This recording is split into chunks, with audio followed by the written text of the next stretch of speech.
ബുക്കുകളുടെ പുറത്ത് കവർ ഡിസൈനോ അല്ലെങ്കിൽ അതിൻ്റെ പേരോ അല്ലെങ്കിൽ അതിലെ കഥാപാത്രങ്ങളോ അല്ലെങ്കിൽ ഓദറിനെ നോക്കി നമ്മളൊരു പക്ഷേ ഒരു ബുക്ക് ചൂസ് ചെയ്താൽ പോലും അത് വായിച്ച് തുടങ്ങുമ്പോൾ ചിലപ്പോൾ അതിലെ കണ്ടൻറ്റ് നമ്മൾ എക്സ്പെക്റ്റ് ചെയ്തതാകണമെന്നില്ല.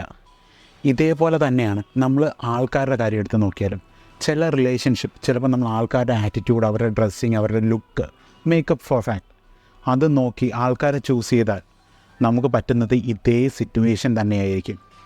ഇതിന് പകരം നമ്മൾ ആൾക്കാരെക്കുറിച്ച് കൂടുതൽ മനസ്സിലാക്കാൻ നോക്കുക. ഇനി ബുക്സ് വേറെ രീതിയിലാണ്, അതിൻ്റെ പുറകിലൊരു ജിസ്റ്റ് കൊടുത്തിട്ടുണ്ടാകും. അത് വായിച്ചാൽ ഒരു പക്ഷേ ഒരു ഐഡിയ നമുക്ക് കിട്ടും എന്ന് പറഞ്ഞു തരാൻ വരുന്നവരോടും ഇതേ കാര്യം തന്നെയാണ് എനിക്ക് പറയാനുള്ളത്. ഒരു ഐഡിയ കിട്ടും, പക്ഷേ അതിൽ നിന്ന് നമുക്ക് കംപ്ലീറ്റ് ആയിട്ട് ആ ബുക്കിനെക്കുറിച്ച് മനസ്സിലാക്കാൻ പറ്റണമെന്നില്ല.